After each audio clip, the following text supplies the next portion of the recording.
how to install the clutch throw-out bearing and carrier. There are a variety of different components that we need to install, and starting from the left to right, we'll go over the components for this installation. First, we have the clutch throw-out bearing and carrier, clutch fork release lever, clutch release bearing carrier spring, the clutch control lever cable and yoke. When you push down the clutch pedal, you pull on this cable, which actually pulls on the lever, which pushes pressure onto the clutch throw bearing and carrier, and the spring ensures that this will always return back. We'll also need some high temperature grease here because we need to make sure we grease up everything.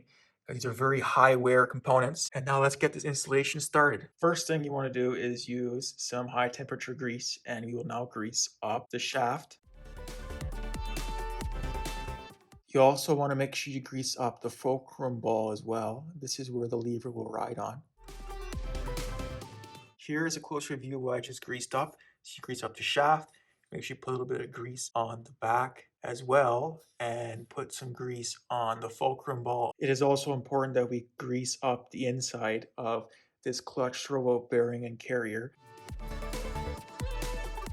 Also put some grease on the clutch carrier, as this will be in contact with the backside of this right here.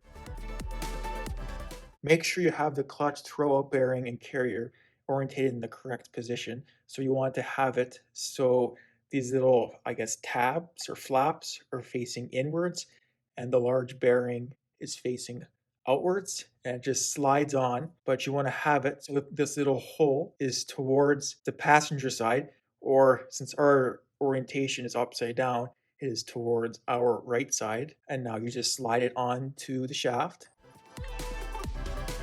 Give it a quick wiggle, just make sure you get grease in there, and you can see it moves very nicely. Make sure the spring is orientated in the correct position. So with this hook facing upwards like this will hook into the clutch throw-out bearing and carrier from underneath like this.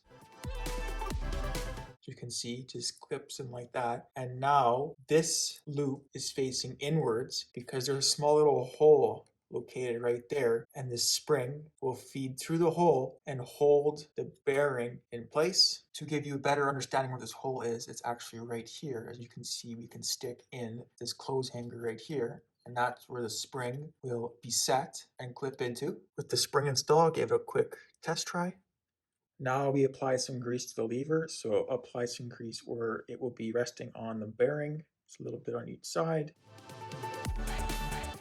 And then we'll put a little bit more in that hole. The fulcrum ball will be. And now we position the lever in the correct location. So with the lever that will hook into the backside, where these little wings or flaps are on the bearing, and just pull it back a bit. And now it just slides in like that, and give it a little test to make sure everything works. Finally, we have to install the clutch control lever cable and yoke, and we have to thread on the yoke to the cable, and this will be connected to the clutch linkage system, and you have to check back for further videos on how to install all the linkage for the clutch, and just threads on. I would also put some grease where the ball on the clutch control lever cable will ride. Now it's time to install the clutch control lever cable, and with this ball, it will be threaded and connected into the lever that we just greased, and then we'll feed it through this hole where my finger is, right back here. With the cable fed through, it will now just be pushed all the way in and connected in like that. So with the cable coming out the back of the bell housing through that hole, it will just hang there for now until we get the linkage all set up. And you can always give it a little test try. So pull the cable and everything moves nice and smooth.